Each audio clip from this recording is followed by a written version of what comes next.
because this is who I'm trying to believe I am, because I don't want to be a killer. I don't want to be a monster. I don't want to be cold-hearted. I don't want to be all these things that keep Yeah, bringing me back here. yeah. You know what? That is so it. You got to do the work. And like you said, why do I have to say this? Why do I have to do this? This is the thing.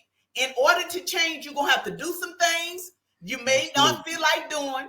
You have to say some things you may not feel like. That's how transformation takes place. And this is another thing, family members, hear me out. See, we trying to wait till they come out before we start feeding them this.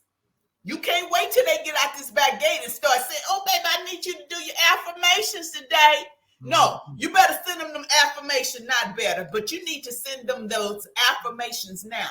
And on my website, I have so many downloadable resources. All you have to do is download it, print it out, and send it out. Send it to them. Change, right? Change come with our mindset. If we don't change our mindset on how we view ourselves, right? How do we expect to be who we're destined to really truly be? Right? That's a question here by Kat. The biggest relationship adjustment for me was learning to sleep in a bed with another person. Have to sleep on a twin size thin mattress for so many years. Now to be in a bed and cuddle and feel somebody else's warmth. Yeah. That was the biggest adjustment for me, right? Because I'm not a very touchy feeling type of person, so that was a big adjustment for me. And I think the biggest adjustment for me was us adjusting to being patient with each other. Mm-hmm. I've been home August 10th, 2020. We still struggle with it. However, we know that there's nobody else that's going to do it for us but us. So we acknowledge it. Sometimes we want to be in self-denial with each other because, like Anthony's wife, my wife and I, we both strong-headed, independent, beings. And so, we clash. However, like I said, and I always tell everybody, even anybody that I know or know of formerly incarcerated, and I know a lot of brothers that's home now and that's dealing, with the same similar, journey that I'm dealing with. And I always tell them, man, I deal with it. I don't care what it is, with a smile. My wife will tell you at the end of an argument, Eric has a smile. And I ask her to smile. Yeah, you did me. And I ask her to smile. Sometimes she don't. Sometimes it take 3 days. Sometimes, you know what I'm saying? Take a couple of days. But at the end of the day, she realizes that and she appreciates that and say, thank you for that. Because a lot of times it's the patience. We don't have patience with each other. Yeah. But let me ask you guys this, man. We got I done ran over. You gotta have us on again. Absolutely. I tell you, we may have to make this a series. Yeah. So this is the deal, guys. So some of these ladies that are in this on this live, some of them, their loved ones are still locked up. Some of them, their loved ones have came home and they are divorced now. Some of them are in the struggle. They're in the struggle right now with their loved ones. And like I said before, it's like the same behaviors, different household.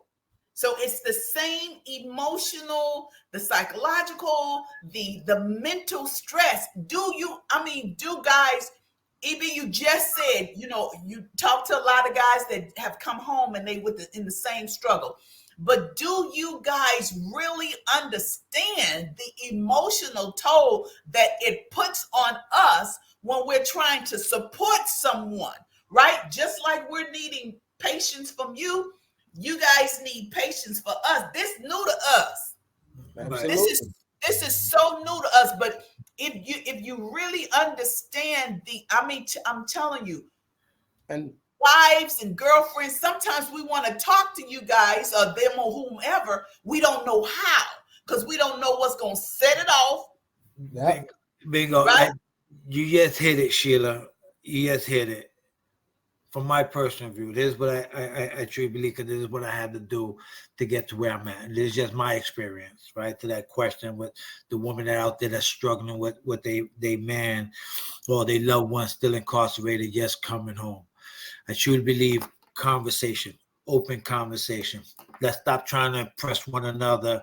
Let's stop trying to say the things that we think that the other one wants to hear, right? Is to really sit down, even while they're incarcerated or when they come home, to actually be able to sit down with your loved one.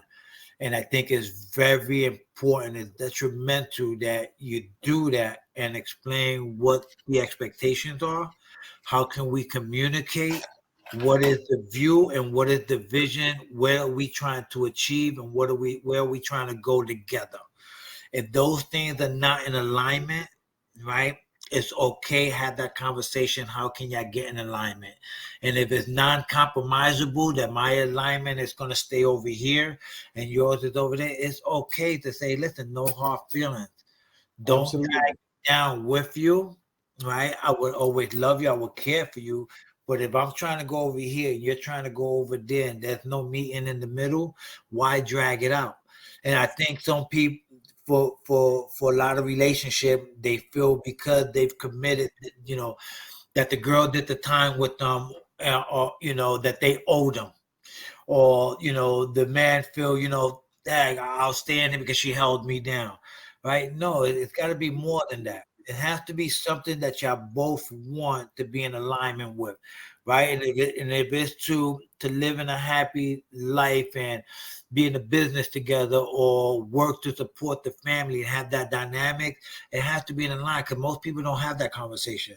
They get the blitz of happiness of, oh, they home, let's go. Then all of a sudden it's like, I can't get that job, right? And it's like, yo, babe, you're home now. It's been 6 weeks now. The bills are getting heavy, right? Yeah, that's right. And that's a struggle, if I could. And that's a struggle, right? Adjusting to that, to finding where y'all both at in life, and which y'all both are able to walk that same path together. You know what I mean? In terms of whatever it may be for y'all. Communication. Communication is very, very, very important. And I understand what you said, Sheila, and you're absolutely right that a lot of times we don't understand the women that did this time with us. And I have to say to anyone that's in prison and that comes home and that's in a relationship, go back to prison. Go back the right way now. Go visit someone and watch those, look at those steps that wife, that girlfriend, that mother yours walked with those packages in their hand. Walk up those steps, because that happened for me. I came home in 2020. In 2021, I went back to the same prison I was in, where I got my education, and I went to their graduation. I went to inspire other brothers that were still in there, that are still in there, looking to come home. And I walked the steps that my wife used to walk every weekend. And I literally broke down walking down those steps. Like, wow, she had to go through all of this with no help and bringing those packages to me once a month. 35 pounds. And it's amazing, and I found a newfound look, on life with our wives and our sisters and our mothers and our aunts, our women, because most of the time in the prison where I came from, that 95% of women that's on the visit floor, and it might be 3% that's men. Wow. Need I say more? Because we have, we can't leave out the other gender. Man, this is so good.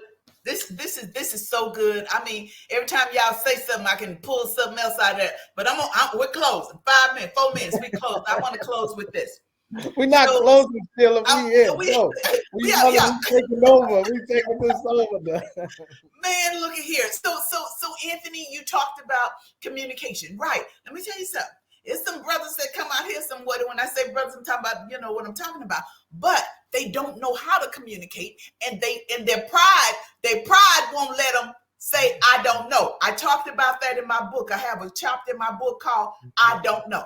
Right?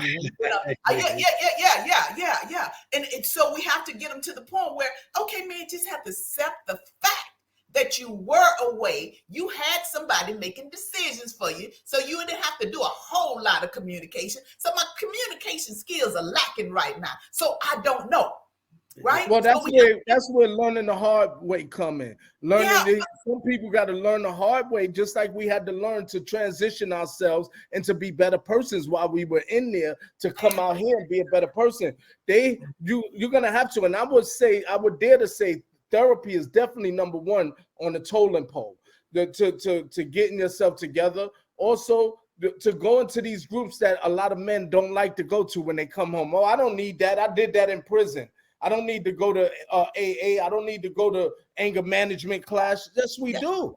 Yeah. Yes, we do. Yeah. We need these things. You know what I mean? So it's very important. So I understand. I'm with you 1,000% on that. And this is another thing that I'm working on. I'm gonna have to see how I can fit it in, because it was about 15 guys. They came from little different units around here in Texas, and so I had a support group for men. You know, when they come out, y'all need a safe space where you can talk. You can say, man, I don't know how to do this. This chick want me to do this. I don't know how to do this. What can you help me? You needed a safe space. But during that time, me and Kevin was still trying to duke this thing out.